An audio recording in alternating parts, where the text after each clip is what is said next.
Assalamualaikum dear students, welcome to the online class of English.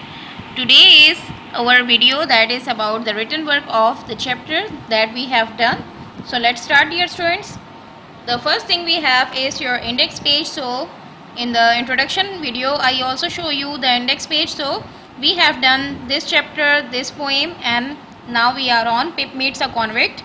So you can highlight the poem and chapter names and write the topics under each chapter and each poem. So dear students, you will prepare your index page in this way. Is it clear to you?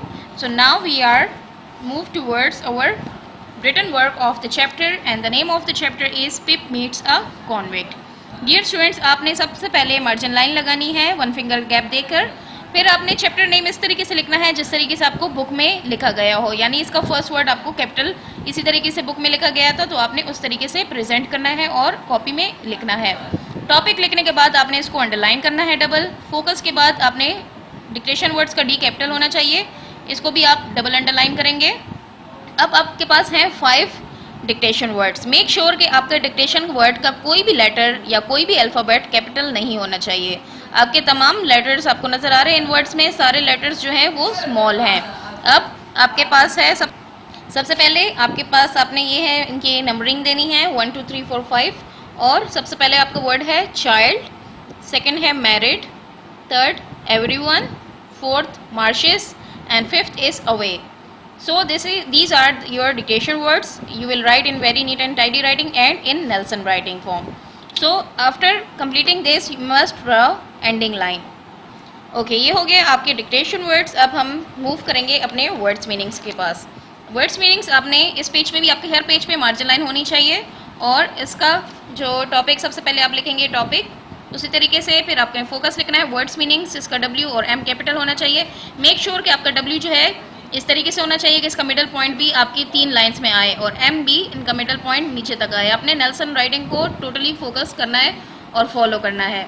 Topic focus underline के बाद यहाँ पर आएगा words, यहाँ पर meanings, और इसी तरीके से नंबरिंग देख के नंबर 1 वर्ड है आपके पास बैटरी, उसका मतलब है afford. Course, rough, course means rough. Third is convict, convict means prisoner. Number 4 is grub, grub means a slang word for food. And fifth is ravenous, ravenously means eating fast. So ये हो गए आपके words meanings और इनकी Urdu meaning मैंने आपको reading में समझा दी थी. अब हम चलेंगे अपने वर्ड सेंटेंसेस की तरफ. मार्जिन लाइन उसी तरीके से लगा के आपने टॉपिक फोकस को अंडरलाइन करना है. इसका W और S आपका कैपिटल होना चाहिए. यहाँ पर भी आपने वर्ड सेंटेंसेस अलग से लिख लेने हैं ताकि पता चले कि वर्ड्स कौन से हैं. और सेंटेंसेस आपने मेक श्योर कि आपका सेंटेंस का फर्स्ट वर्ड जो है कैपिटल हो और यहाँ पर जितने भी वर्ड्स के लेटर्स हैं ये आपके सारे स्मॉल होंगे. यानी डिक्टेशन वर्ड्स, वर्ड्स मीनिंग्स और वर्ड सेंटेंसेस से जो वर्ड्स हैं ये सब स्मॉल लेटर्स में होंगे. सिर्फ वर्ड सेंटेंसेस और क्वेश्चन आंसर का फर्स्ट लेटर जो होगा वो कैपिटल होना चाहिए. तो नंबर 1 है आपका वर्ड सी. सी मतलब समंदर.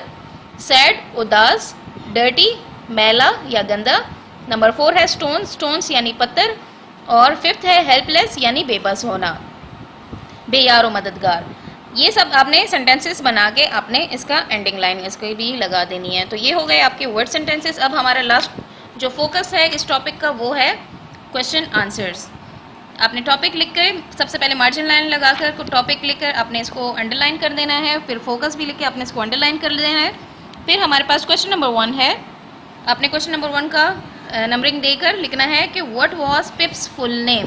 अब पिप जो है, जैसे मैंने आपको बताया था कि क्वेश्चन आंसर का और सेंटेंसेस का फर्स्ट लेटर कैपिटल होगा, लेकिन यहाँ पर पिप का फर्स्ट लेटर इसलिए कैपिटल है क्योंकि ये प्रॉपर नाउन है.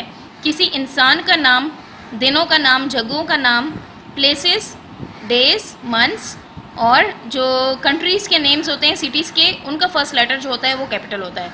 तो ये प्रॉपर नाउन है. पिप इंसान का नाम है इसलिए ये कैपिटल है. What was Pip's full name. Pip's full name was Philip Pirrip. और मेक श्योर कि आपका क्वेश्चन मार्क जो है इतने साइज़ का होना चाहिए, ना बहुत ऊपर होना चाहिए या बिल्कुल नीचे नहीं होना चाहिए. इन 2 लाइन्स के दरमियान लगाएंगे तो आपका प्रॉपर क्वेश्चन मार्क होगा. तो आंसर लिखने के बाद फुल स्टॉप, देन आपकी एंडिंग लाइन होनी चाहिए. Question number 2, where did he live and with whom. कि वो कहाँ रहता था और किसके साथ रहता था.